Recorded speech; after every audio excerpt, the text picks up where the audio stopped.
আর কটা দিন পরেই দেখবেন মহাশিবরাত্রির ব্রত হবে।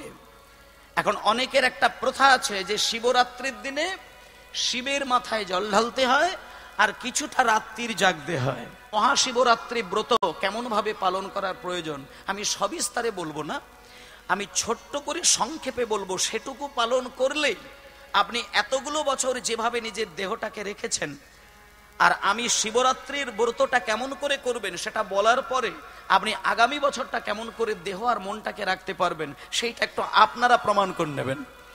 মহাশিবরাত্রি ব্রত যে রাত্রিটা হবে সেই দিন সন্ধ্যা 6টা থেকে সকাল 6টা পর্যন্ত বিধান আছে যে একটা মানুষকে কোনক্ষণে ভূমি সংলগ্ন হয়ে শুয়ে থাকা চলবে না। মেরুদণ্ড সোজা করে একভাবে এক মনে এক প্রাণে এক ধ্যানে শুধু নীরবে বসে থাকলে এই প্রকৃতি থেকে আসা একটা স্বাভাবিক শক্তি সে সঞ্চয় করতে পারে।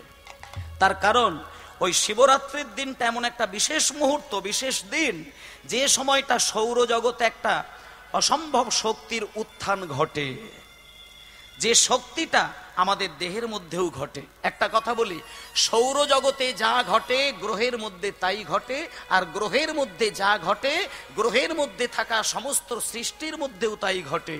যেমন একটা প্রমাণ দিয়ে দিই ছোট্ট করে, যেমন পূর্ণিমার সময় আপনি যদি সমুদ্রের ধারে গিয়ে 1 মিনিট বসে দেখেন, দেখবেন সমুদ্রের জল ওপরের দিকে উতাল পাতাল করছে। তাহলে পূর্ণিমা অমাবস্যার সময় সমুদ্রের জল যেমন ওপরের দিকে উঠে যায়, এটা হচ্ছে এই প্রকৃতির বিধান। এবং পূর্ণিমা অমাবস্যার দিনে যদি পাগলাগারদে গিয়ে আপনি একবার লক্ষ্য করেন, সেইখানেও গিয়ে দেখবেন, আমি প্রমাণ দিয়ে দিচ্ছি, পাগলাগারদে এমনি পাগলের যা দশা থাকে, পূর্ণিমা অমাবস্যার দিনে আরো একটু বেশি করে তাদের ওপরে কেয়ার নিতে হয়, লক্ষ্য নিতে হয়। কারণ পাগলের পাগলামিটা অমাবস্যার পূর্ণিমার দিন অনেক গুণ বেড়ে যায়। এটা পাগল দিয়ে বোঝালাম। এখানে যারা ব্যাধিগ্রস্ত মানুষ আছে, হতে পারে বাতের ব্যথা, হতে পারে হার্টের ব্যথা, প্রেসার কিংবা ইত্যাদি ইত্যাদি যে কোনো ব্যাধি, প্রমাণ দিয়ে দিচ্ছি, দেখে নেবেন আপনারা। এমনি এমনি দিনে আপনি রোগের মধ্যে যতটুকু জর্জরিত থাকেন, অমাবস্যা পূর্ণিমার দিনে সেই রোগটা আরো একটু বেশি যেন আপনাকে যন্ত্রণা দেয়। এটা প্র্যাকটিক্যাল। কেন না, সৌরজগতে পৃথিবী এমন একটা কক্ষপথে ঘোরে, ওই অমাবস্যা পূর্ণিমা, বিশেষ করে এই যে শিবরাত্রির দিন এমন ভাবে পৃথিবীটা টলমল অবস্থায় একটা নিজ কক্ষপথে বিচরণ করে। সেই সময়টা সৌরজগতের নিয়ম অনুসারে পৃথিবীর মধ্যে একটা স্বাভাবিক একটা অদ্ভুত শক্তির উত্থান ঘটে, যে শক্তি বিশেষ করে তরল পদার্থকে অনেক গুণ বেশি উপরের দিকে তুলে ধরে। আর আমাদের দেহটা 2/3 জল দিয়ে ভরা, তাই মানুষের শরীরের জলটাও তখন উপরের দিকে উতাল পাতাল হয়। তাই মানুষকে যদি ওই মহাশিবরাত্রির দিন ঘুমিয়ে কাটাতে হয়, তাহলে কিন্তু দুটো ক্ষতি হয়ে যায়। এক হচ্ছে, ওই যে শিবরাত্রির দিন একটা স্বাভাবিক শক্তির প্রয়োজন ছিল মানুষের, যার দ্বারা নিজেকে পূর্ণ মানুষ হয়ে দাঁড় করানোর দরকার, সেটা সে বঞ্চিত হয়ে যায়। আর নিজের মধ্যে থাকা সঞ্চয় করা যে শক্তি, সেটা ওই দিনে যদি শুয়ে কাটায় তার হারিয়ে যায়। আর ওই দিনকে যে যেমন চিন্তা নিয়ে বসে থাকবে, সেই চিন্তার ক্রমশ বৃদ্ধি ঘটবে বাকি 12টা মাস। তাই জন্য নিয়ম হচ্ছে, মহাশিবরাত্রির দিন সন্ধ্যা 6টা থেকে সকাল 6টা পর্যন্ত একটা মানুষকে মেরুদণ্ড সোজা করে, ভগবানকে ডাকতে হবে না, শুধু আপনি নীরবে চোখ বন্ধ করে মেরুদণ্ড সোজা করে বসে থাকুন, আপনি একটা অসম্ভব শক্তির অধিকারী হবেন। এটা প্রমাণ করবেন, শুধু প্রমাণ করে দেখবেন। এই জন্যই দেখবেন বাংলায় একটা প্রথা আছে, আসতে বাজাবে, আমি যদি কাউকে বলি যে তুমি সারা রাত সোজা হয়ে বসো, পারবে না। তাই জন্য সাধকগণ করেছেন কি, একটা অনুষ্ঠানের মাধ্যম দিয়ে মানুষকে বসার কৌশল তৈরি করেছেন। অনেক জায়গায় সারা রাত্রি ধরে অনুষ্ঠান হয়, কেন? যা অনুষ্ঠান শুনতে শুনতে যাতে রাতটা কাটিয়ে দিতে পারে। তাহলে যদি অনুষ্ঠানের মঞ্চে গিয়ে সারা রাত কাটিয়ে বসে থাকেন, আমি অবশ্যই বলবো আপনি এমন একটা শক্তিকে হৃদয়ে ধারণ করলেন, তাতে আপনার বৈরাগ্য ধর্ম, আপনার ধৈর্য শক্তি, আপনার সুস্থ থাকার একটা অসম্ভব শক্তি আপনি হৃদয়ে ধারণ করতে পারলেন। আর সুস্থ আর সবল আপনি যদি দেহটাকে রাখতে পারেন, তার মধ্যে থাকা আপনার আত্মা সেও পরিশুদ্ধ থাকবে। আর আত্মা যদি পরিশুদ্ধ রাখতে হয় তাহলে আপনাকে চিন্তাটাকে পরিশুদ্ধ করতে হবে। চিন্তা যদি পরিশুদ্ধ রাখতে পারেন, আপনার আবেগ আপনি সুমিষ্ট হবে। আপনার আবেগ যদি সুমিষ্ট থেকেই থাকে, আপনার আচরণ সবার প্রতি আপনি সুমধুর হয়ে যাবে। নিতাই গৌর প্রেমানন্দে হরি বল হরি বল। তাহলে মানুষ যদি সুন্দর চিন্তা করে, তার আবেগ তো মিষ্টি হবেই, আবেগ মিষ্টি হবেই। আবেগ তেতো হয়ে যায় কখন? তার চিন্তাটা যদি তেতো হয় তখন তার আবেগ তেতো হয়। আর আবেগ যখন তেতো হয়ে যাবে, তার আচরণটা কখন যে তেতো হয়ে যায়, কখন যে ঝাঁজ বেরিয়ে আসে একটা নিজের আপনজনের কাছে, সেটা সে বুঝতে পারে না। তাই জন্য বাবা বলছে, ধর্ম সভার মধ্যে বসে থাকা মানে আমি একজন পরম ধার্মিক হয়ে হা কৃষ্ণ বলে কাঁদবো, এটার জন্য কিন্তু চৈতন্যদেবের কীর্তন গান শ্রবণ করা নয়। এখন আপনি যদি জপের মালায় নাম করে মন্দিরে বসে ঢং ঢং করে আরতি করেই বেড়ান, পাশের বাড়ি আগুন লেগে গিয়ে সবাই মারা গেল, আপনি কিন্তু এক বালতি জল ঢালতে পারলেন না, আর একটা মাতাল এসে জল ঢেলে বাঁচিয়ে দিলেন, আপনার থেকে ওই মাতালের মূল্য অনেক বেশি সমাজে। এটা আপনার ধার্মিকতা হলো না, এটা আপনি ধর্মীয় মানুষের মধ্যে পড়েন না। সৎ এবং সামাজিকতা যদি মানুষের মধ্যে না থাকে, তাকে ধার্মিক বলা যাবে না, যেটা চৈতন্যদেবের আদর্শে বলা রয়েছে। তাই জন্য একটা কথা বলি, লীলা কীর্তন বা পালা কীর্তন এটা শোনার মূল লক্ষ্য হচ্ছে, আমি একটা সৎ এবং সামাজিক বোধজ্ঞান নিয়ে আমি সমাজে ঘোরাফেরা করব, আমার এই মন আমার দেহ শুদ্ধ থাকবে, সবল থাকবে, যাতে সারাটা জীবন যদি আমাকে কাঁদতেও হয় আমি দুঃখ নেই, যেদিন আমার মরণ হবে সেদিন যেন আমি হাসতে হাসতে গোবিন্দ চরণে চলে যেতে পারি। নিতাই গৌর প্রেমানন্দে হরি বল হরি বল। কিন্তু আমি এখানে কটা কথা বলবো, মানুষ কিন্তু সুস্থ আর সবল এটা কিন্তু কেউ বলতে পারবে না। প্রত্যেকেরই কারোর না কারো দেহে আর মনে ব্যাধি কিন্তু আছেই আছে। আর দুটো জিনিসের যত্ন নেবার জন্যই কিন্তু এই পূজা পাঠ, এত নিয়ম, এত মন্ত্র, এত বিধি, এত ধর্ম চর্চা করা। মানুষ দুটো জিনিসকেই দেখতে পায়, জানতে পারে, এক হচ্ছে দেহ আর তার মধ্যে থাকা প্রাণ। প্রাণের মধ্যে যদি কোনো রোগ থাকে তাহলে সে মানসিক যন্ত্রণায় যেমন ভোগে, তেমন দেহের মধ্যে ব্যাধি থাকলে সে দেহের যন্ত্রণায় ভোগে। যাতে করে মানুষ দেহ আর মন দুটোকেই নিয়ে আনন্দে থাকতে পারে, তার জন্য আমাদের 12টা মাসে 12টা উৎসবের পালন করেছেন তখনকার দিনের সাধকগণ। বিশেষ করে ভারতবর্ষে 365 দিনই কিন্তু উৎসবের কথা বলেছেন, কিন্তু আর্থিক দিকটা চিন্তা করে মানুষ সেটা কমিয়ে কমিয়ে কয়েকটা জিনিস এনেছে। 12টা মাসে 13টা পার্বণ, এটা একটা বাঙালির কথা। কিন্তু মায়েরা বলি, 12 মাসে 13 পার্বণ নয়, 12 মাসে 365 দিন হয়, আর 365 দিনই কিন্তু এক একটি করে উৎসব পালন করার প্রয়োজন। কারণ একটা মানুষকে শুধু জল দিয়ে স্নান করলে দেহ উন্নত হয় না, এগুলো সব শুনতে হবে। এগুলো কিন্তু খুব উপলব্ধি করে যদি নিজেকে বিচার করা যায় তবে এগুলো বোঝা যাবে। দেখুন, হচ্ছে কিন্তু লীলার বিষয়, কিন্তু আমি লীলা শুনলাম, পদাবলী শুনলাম, একটু শ্লোকের ব্যাখ্যা হলো, একটু নাচ গান হলো, একটু তত্ত্ব হলো, তাতে আমার কি লাভ হলো? লাভটা আমার কি হলো? আমি যদি আমার আত্মার বিকাশ ঘটাতে না পারি, দেহের যত্ন নিতে না পারি, তাতে আমার সারা জীবন কীর্তন শুনে কি লাভ হবে? সারা জীবন জপের মালায় নাম করলাম, মরণকালে পচে পচে মরলাম, তাহলে মানব জীবন বৃথা। এইগুলোকে চিনতে হবে। এর জন্যই সাধকগণ বারবার মহাপুরুষ হয়ে আমাদের এই সাধারণ মানুষের জন্য এত তত্ত্ব কথাগুলো ছড়িয়ে দিয়েছেন। তাই জন্য একটা কথা বলি, তাই জন্য ভক্তমলী এখানে বাবারা মায়েরা অনেকেই রয়েছেন, আমি অনেক ধরনেরই কথা বলবো, কিছু তত্ত্ব হবে, কিছু তথ্য হবে। আর একটা কথা বলে দিই, হরিবাসরে দাঁড়িয়ে তত্ত্ব কথা বলে প্রচুর কীর্তনিয়াগণ এখন তত্ত্বের ফোয়ারা উড়িয়ে দিচ্ছে, কিন্তু দোষটা কোথায় জানেন? তত্ত্ব কথার মানেটাই বোঝেন না। কিছু কিছু মন থেকে গাজারি কথাটাকে যখন খুব জোর দিয়ে কেউ বলে দেয়, মানুষ ভাবে ওটা তত্ত্ব, কিন্তু তত্ত্ব কথা সেটাই হয় যে কথা পরম সত্যের সঙ্গে মিলেমিশে থাকে, সেই তত্ত্ব, বাকি কোনো তত্ত্ব কথা নয়। যা সত্য সেই হয় তত্ত্ব। আর এ জগতে পরম সত্য, পরম ব্রহ্ম শ্রীকৃষ্ণ, যার সঙ্গে যে কথা মিলে যায়, যার সঙ্গে যে দৃষ্টান্ত মেলে, যার সঙ্গে যে যুক্তি মেলে, সেই তত্ত্ব কথা, বাকি কোনোটাই তত্ত্ব কথা নয়, শুধু নিজের মন গড়া কথা। তাই জন্য সবই জানতে হবে, সবই মানতে হবে, মাঝখানে একটু আবার চরণের সেবাও করতে হবে। তাই ভক্তমণ্ডলী মায়েরা, কিছু কিছু শাস্ত্রীয় কথা হবে আর কিছু কিছু লীলা রসের কথা হবে। চলুন এই মুহূর্তে আমরা চৈতন্যকে খুশি করার জন্য, চৈতন্যের চরণে প্রণাম নিবেদন করার জন্য সবাই মিলে, আমাদের তো জীবনের এটাই প্রভাতকাল, আমরা তো কোনোদিন প্রভাত কাটিয়ে নিজেকে এখনো মধ্যাহ্নে পৌঁছাতেই পারি না। জীবন সারাটা জীবন প্রভাতই থেকে যায়।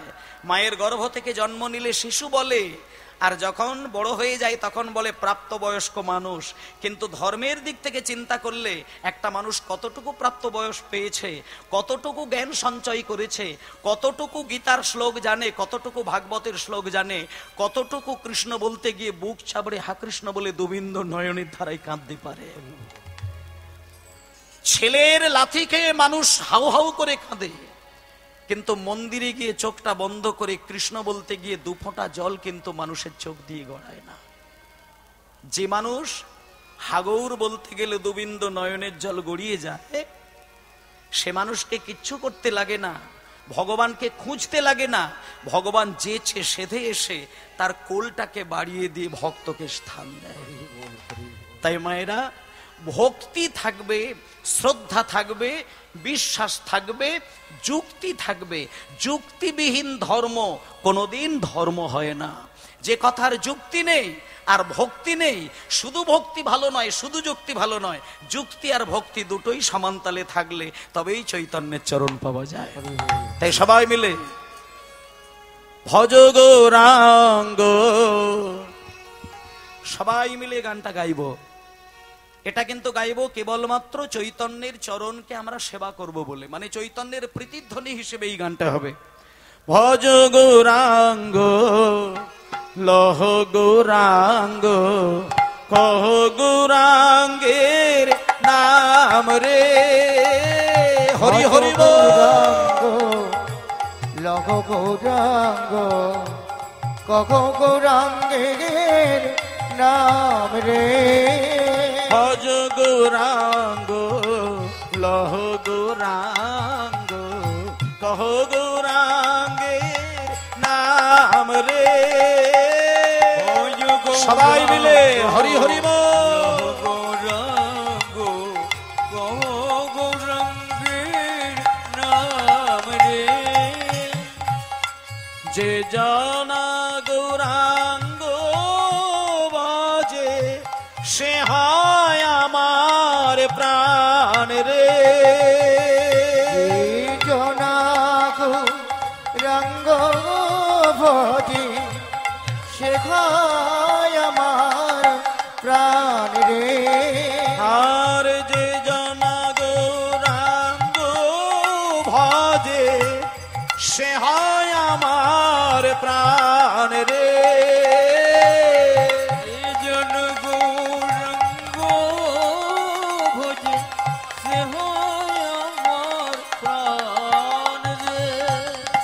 বাবা বাবা, সবাই মিলে একবার একটা 1 মিনিটের জন্য, বেশিক্ষণের জন্য নয়, দুটো হাতকে এক জায়গায় করে, মানে আঙুলগুলোকে ছড়িয়ে দিয়ে নয়, আস্তে, আর হাতের তালুটাকে সরবে না, একসঙ্গে হাত এইভাবে হালকা করে করে আপনি হাতে তালি দিবেন। শব্দ বার হতে হবে এমন কোনো কথা নয়। মন্দিরে গিয়ে হাতে যখন তালি দিয়ে যখন কীর্তন গাইবেন, আপনাকে যে শব্দটা বার করতেই হবে এটা কিন্তু কথা নয়। আপনি দুটো হাত আপনি স্পর্শ করে করে, এইভাবে আঘাত করে করে আপনি ভগবানের নামটা করে যান। আপনি প্রমাণ করে দেখুন, আপনার ওই হাতের যে ধাক্কা আপনার হৃদয়ে গিয়ে ধাক্কা দেবে, সেই ধাক্কায় আপনার প্রেমাশ্রু গড়াবে। এটা আপনি প্রমাণ নিয়ে দেখুন। আপনি এইভাবে তালি দেবেন, কিচ্ছুই ফল পাবেন না। আপনি আঙুলগুলোকে ছড়িয়ে ছড়িয়ে তালি দেবেন, আপনি ফল পাবেন না। আপনি এইভাবে তালি দিয়ে দিয়ে দেখুন, আপনার মধ্যেই দেখুন ভক্তি অনায়াসেই কিন্তু বিকশিত হবে। আপনি প্রমাণ নিয়ে দেখবেন আপনার ঠাকুর ঘরে বসে এইভাবে ভজ গৌরাঙ্গ লহ গৌরাঙ্গ, কহ গৌরাঙ্গের নাম রে। ভজ গৌরাঙ্গ গৌরাঙ্গ কহো গৌরাঙ্গের নাম রে। যে জনা গৌরাঙ্গ ভজে সে হয় আমার প্রাণ রে। এই জন গৌরাঙ্গ ভজে সে হয় আমার প্রাণ রে। ওই যে জন গৌরাঙ্গ ভজে সে হয় আমার প্রাণ রে। আর যে জনা গৌরাঙ্গ ভজে সে হয় আমার প্রাণ রে। আর যে জন গৌরাঙ্গ ভজে সে হয় আমার প্রাণ রে। ভজ গৌরাঙ্গ লহ গৌরাঙ্গ কহ গৌরাঙ্গের নাম রে। ভজ গৌরাঙ্গ নিতাই গৌর প্রেমানন্দে হরি বল হরি বল। নাম রে। ভজ গৌরাঙ্গ লভ গৌরাঙ্গ কহ গৌরাঙ্গে গে নাম রে। হরি বল হরি বল হরি বল হরি বল হরি বল। চৈতন্য মহাপ্রভুকে শুধু সম্মান করার একান্ত প্রয়োজন প্রত্যেক বাঙালিগণের। শ্রী চৈতন্য মহাপ্রভু তিনি শ্রেষ্ঠ ভগবান, অবতারের সার গোড়ায় অবতার। যাকে বাদ দিয়ে কৃষ্ণ ভজন বৃথা, যাকে বাদ দিয়ে রাধারানীর চরণ বৃথা। আপনি তো শুধু নিতাই গৌরের চরণ সেবা করে যান। মায়েরা, আজকে চৈতন্য মহাপ্রভু আস্তে দাঁড়াও ৫৫ শতাব্দীতে জন্ম নিয়েছিলেন বাংলায়। আস্তে ৫৫ শতাব্দীতে জন্ম নেবার পরে যখন চৈতন্যদেবের ২০-২২ বৎসর বয়স, দেখুন যখন নিমাইয়ের বয়স ১২-১৪ বৎসর তখনই তো তিনি মহাপণ্ডিত। চৈতন্যদেব যে কত বড় পণ্ডিত সেটা যারা চৈতন্য নিয়ে পড়াশোনা করে তারা জানেন, ছাড়া সাধারণ মানুষ জানেন না। চৈতন্য ভাগবত, চৈতন্য চরিত, চৈতন্য চরিতামৃত, এই ৩টি গ্রন্থ শুধু পড়ে যান, দরকার নেই ভাগবত, বেদ, পুরাণ, উপনিষদ, কিচ্ছু দরকার নেই। যে চৈতন্যকে চেনে সে বিশ্ব ব্রহ্মাণ্ডকে চেনেন।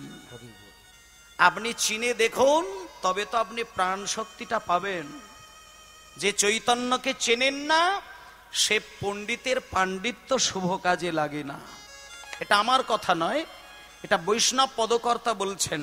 চারিবেদ ষড়দর্শন করিয়া অধ্যয়ন, সে যদি গৌরাঙ্গ নাহি ভজে বৃথা তার অধ্যয়ন, লোচনবিহীন জন অন্ধের দর্পণে কিবা কাজে। এরকম বিরাট বিরাট প্যান্ডেলে নায়ক নায়িকাদের ড্যান্স আমি মানে সবসময় দেখতে পাই বিভিন্ন জায়গায়, কিন্তু এত বড় মঞ্চ সাজিয়ে সেখানে কীর্তন গান করা, এটা সরাসরি চৈতন্যদেবের কৃপা ছাড়া সম্ভব হতে পারে না। আর চৈতন্যের কৃপা এক জন্মের ফসল নয়। চৈতন্যদেবের কথা শ্রবণ করা এক জন্মের কথা নয়। কেউ যদি মনে করে যে আমি ভগবান মানব না, তাতে যায় আসে না। কেউ যদি মনে করে আমি তুলসীমালা বিশ্বাস করি না, তা যায় আসে না। তুমি যদি বৈষ্ণবকে ভণ্ডামি মনে করো তো করো, এসে যায় না কিছু। চৈতন্যদেব ওই অন্ধকারে ধর্মের পালন করার ক্ষমতাটা কিন্তু শেখায় না, নিয়মটা শেখায় না। চৈতন্যদেব বলে না যে তুমি তুলসীমালা, তিলক সেবা, ধুতি পাঞ্জাবি, জপের মালা নাম করলে তবে তোমাকে ধার্মিক বলবে, এটা কিন্তু চৈতন্যদেব বলে না। শ্রী চৈতন্য মহাপ্রভু তিনি হচ্ছেন শ্রেষ্ঠ সমাজ সংস্কারক। তিনি কেমন করে সমাজের সংস্কারের কাজ করতে হয় সেটা তিনি দেখাতে গিয়েই তার জীবনের দশাটা সেই জায়গায় গিয়েছিল। আর আজকে বাঙালি চৈতন্যকে মনে রাখতে চায় না, মনে রাখতে পারে না, মনে রাখতে চাইলেও সময় কুলায় না, সময় কুলালেও নিজের ধৈর্যটা ততটা বড় হতে পারে না। শুধুমাত্র নিজের আংশিক কিছু আনন্দকে বেশি গুরুত্ব দেবার জন্য পরমানন্দকে জীবন থেকে হারিয়ে দিচ্ছে।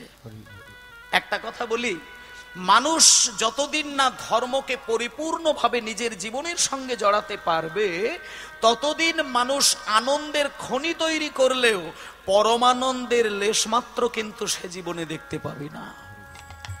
এটাই চৈতন্যের কথা, যে তুমি যদি পরমানন্দকে দেখতে চাও, তুমি যদি স্বর্গকে এই জায়গাতেই নামিয়ে আনতে চাও, তুমি যদি আধ্যাত্মিকতাকে তোমার হৃদয়ে পরিষ্কার করে প্রকট করতে চাও, তাহলে তোমার একমাত্র কথা, একমাত্র চিন্তা যে সচেতনতার সঙ্গে তোমাকে আধ্যাত্মিকতার সঙ্গে সম্পর্ক রাখতে হবে। আধ্যাত্মিকতা মানে কিন্তু তুলসীমালা নয়।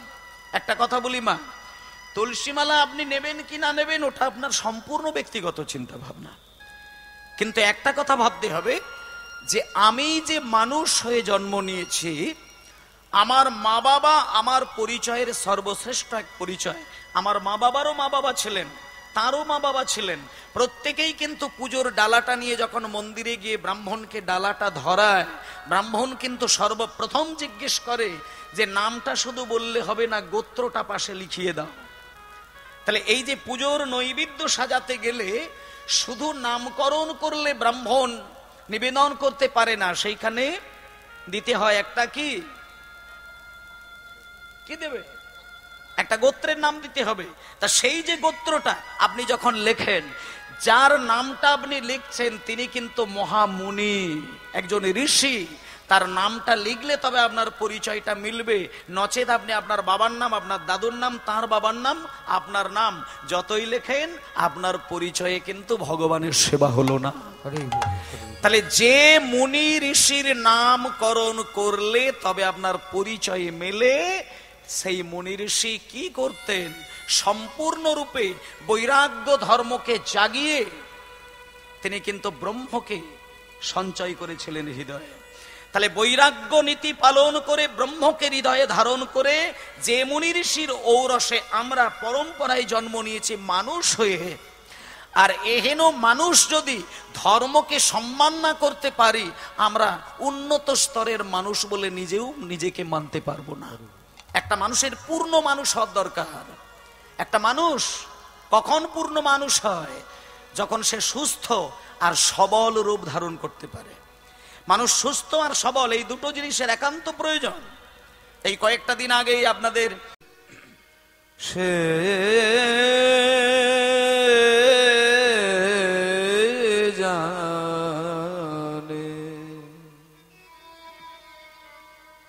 জানে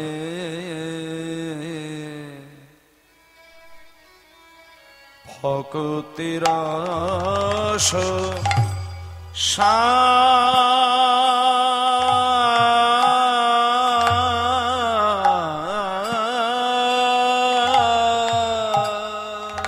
কেবল সে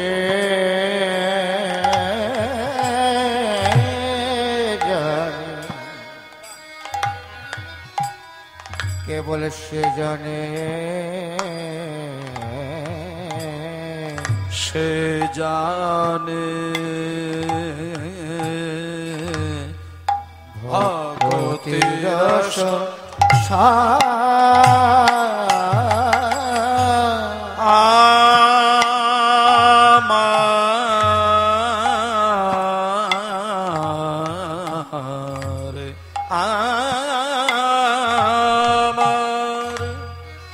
আমার শ্রী গৌরাঙ্গের দুটি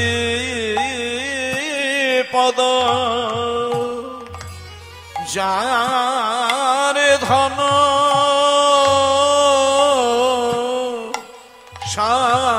সম্পদ,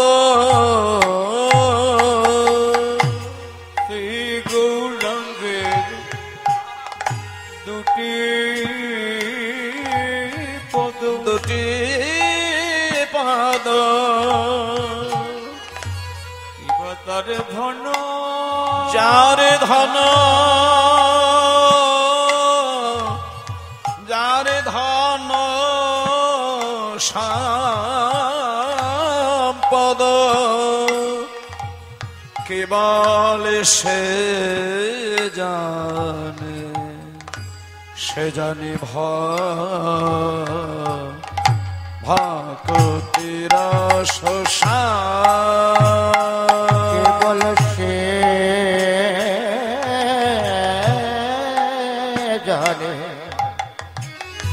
কেবল সে জানে ভক্তি রস সার। সেই তো জানে গো, সেই তো জানে গো, কেবল সেই তো জানে গো, কেবল সেই তো জানে গো, কৃষ্ণ ভক্তির রসা সাধন সেই তো জানে গো, কৃষ্ণ ভক্তির রসা সাধন সেই তো জানে গো, যে জন ভজে আমার গৌর চরণে সেই তো জানে গো, ভজে যাবার গৌর চরণে সেই তো জানে গো, কেবল সেই তো জানে গো, জানে গো, এই যে কেমন ব্রজের সাধন ভজন সেই তো জানে গো, কেমন ব্রজের সাধন ভজনে সেই তো জানে গো, এই যে বৃন্দাবনের সাধন ভজন সেই তো জানে গো, তাই গৌর হরি হরি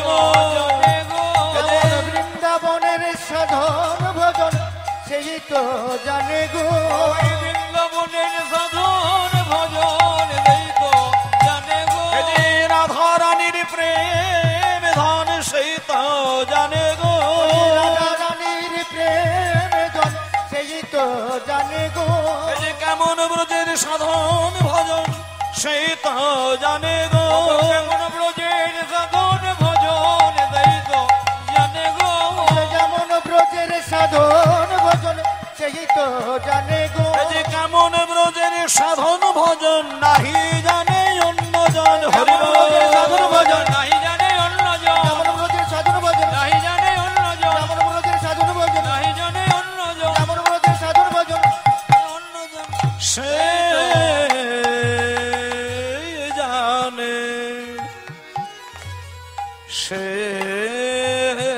জানে, সে জানে ভক্তি রস সার। কেবল সে জানে, সে জানে ভক্তি রহস্য সার।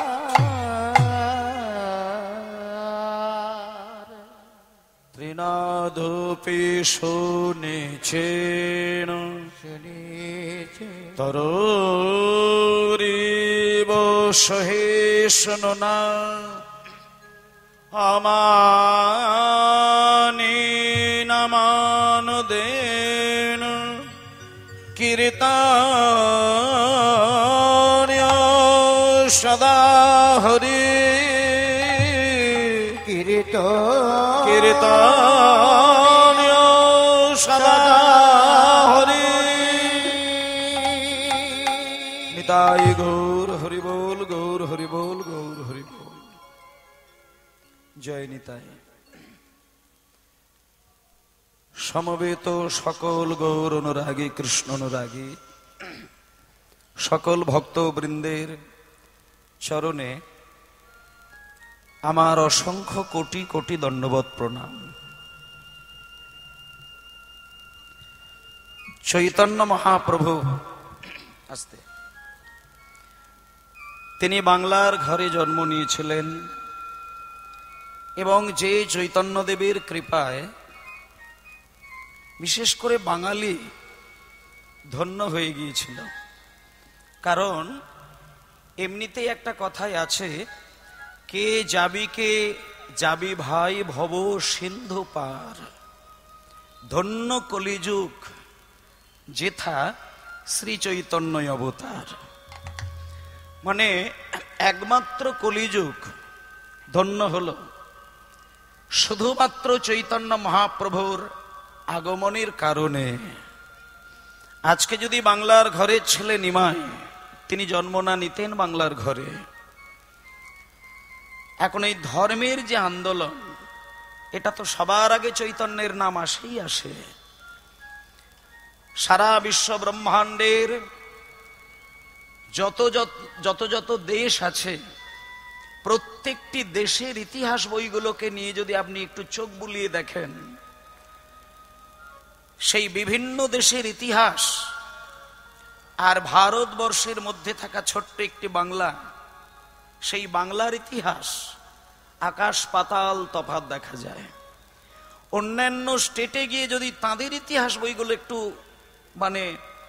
খোঁজ খবর নিয়ে দেখেন, দেখবেন তাদের দেশের যিনি মহাপুরুষ, ইতিহাসের হাজার কথা লেখা থাকতে পারে, কিন্তু যে দেশের যিনি মহাপুরুষ হবেন, বিশেষ করে যার জন্য ধর্ম রক্ষা পায়, যার জন্য মানুষ আধ্যাত্মিকতাকে বেশি বেশি করে নিজের হৃদয়ে প্রকাশ করতে পারেন, যার জন্য রাজনৈতিক আধ্যাত্মিক দুটো তত্ত্ব যেন এক হতে পারে, যে মহাপুরুষের জন্য তাদের দেশটা আলোক হয়েছিল এই দুটো নীতির মধ্য দিয়ে, দেখবেন ইতিহাসে সবার আগে তার নামটা পাতার পর পাতা লেখা থাকে। আস্তে কথাগুলো একটু মন দিয়ে শুনতে হবে।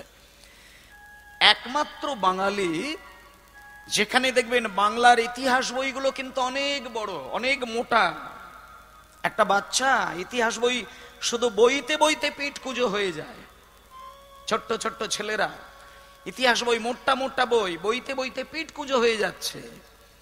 কিন্তু আপনি যদি একটা বাচ্চা ছেলেকে প্রশ্ন করেন যে বাবা বলতো ভারতবর্ষ কবে স্বাধীন হয়েছিল, আপনাকে প্রশ্ন করার সঙ্গে সঙ্গে উত্তর দিয়ে দেবে 1947 সালের 15ই আগস্ট, এটা বলে দেবে।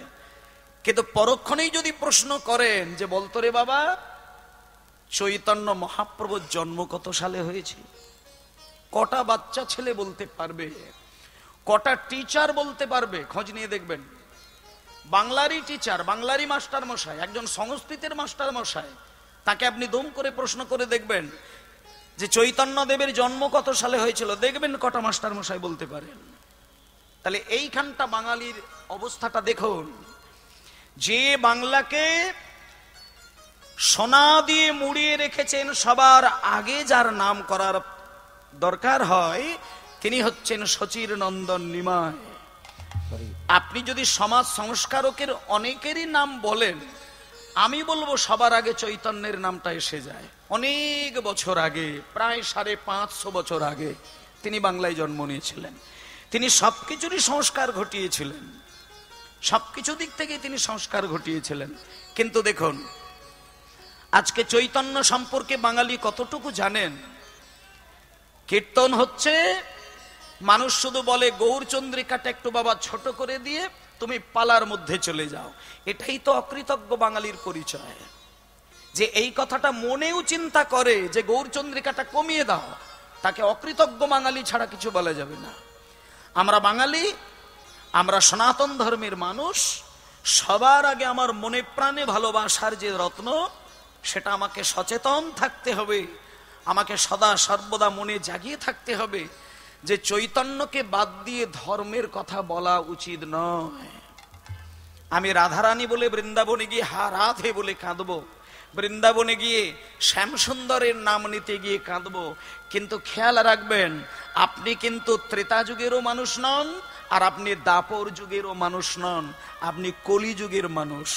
আর কলিযুগের মানুষকে কৃষ্ণ বলতে শিখিয়েছেন, রাধে বলতে শিখিয়েছেন, হরি বলতে শিখিয়েছেন, পরমানন্দে ভগবানকে ডাকার ক্ষমতা দিয়েছেন একমাত্র চৈতন্য মহাপ্রভু।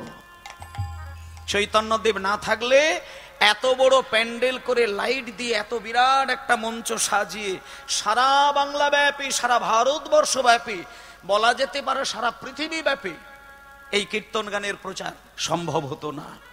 এখন পৃথিবীর যে প্রান্তেই দেখবেন বাঙালি আছে, সেইখানেই গিয়ে দেখবেন কীর্তন গান হচ্ছে, এমন কীর্তনের প্রচার প্রসার চলছে। তাই আমি একটা জিনিস দেখতে পাচ্ছি, এখানে বিরাট বাসর, মেদিনীপুর এই নবকুঞ্জ মেলায় আমি এসেছি, আপনারাও এসেছেন। আর সব থেকে বড় বিষয় যে এত বিরাট একটা মঞ্চ তৈরি করে সেখানে ধর্মটাকে কিভাবে আঁকড়ে ধরে পড়ে থাকা যায়, তার একমাত্র কৌশল কিন্তু যেটা, সেটা কিন্তু এইখানে বাসরে হচ্ছে।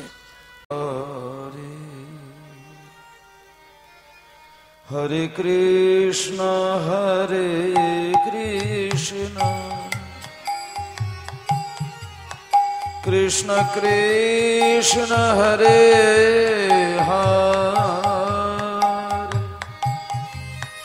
हरे हरे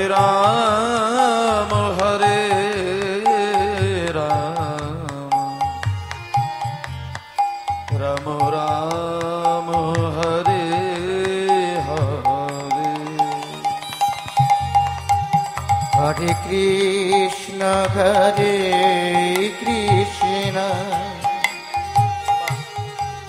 कृष्ण कृष्ण हरे हरे हरे राम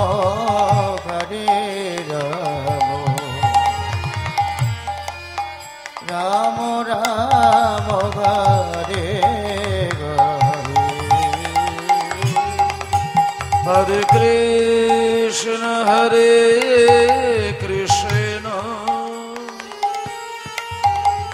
कृष्ण कृष्ण हरे हरे हरे राम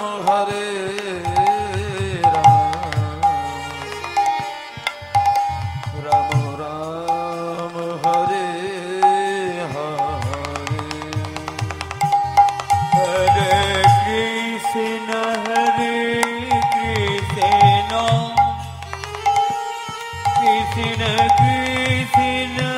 हरे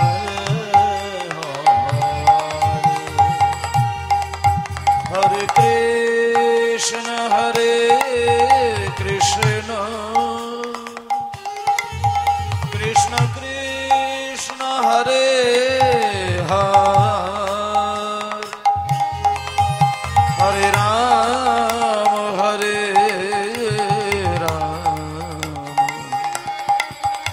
राम राम हरे हरे हरे कृष्ण कृष्ण कृष्ण हरे हरे हरे राम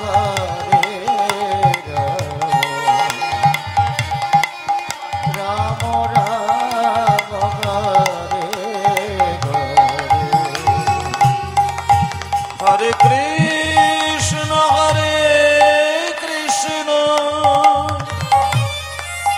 कृष्ण कृष्ण हरे हरे हरे राम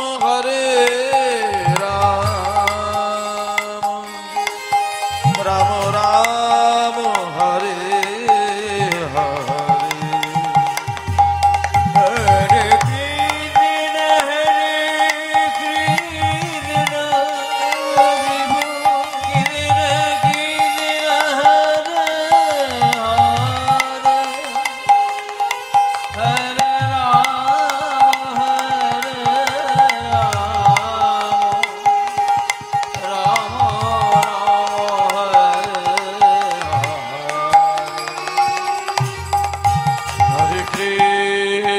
हरे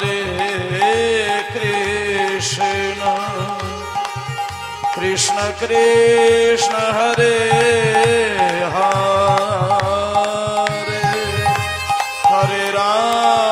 हरे राम राम राम हरे हरे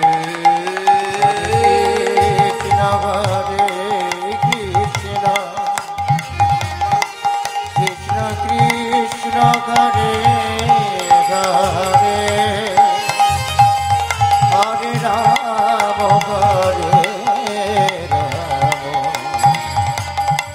राम राम राम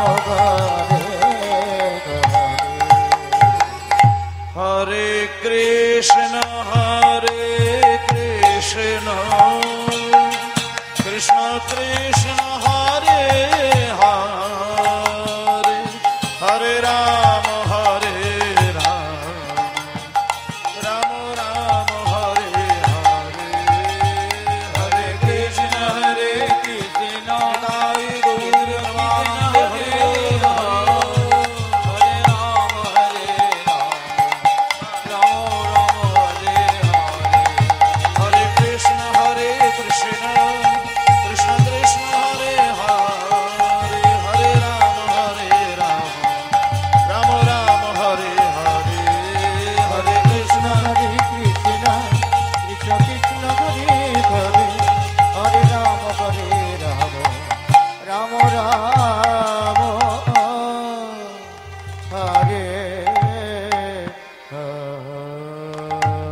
জয় নিতা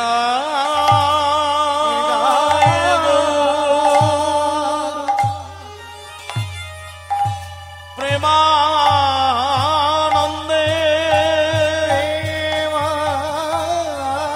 প্রেমানন্দে নিতা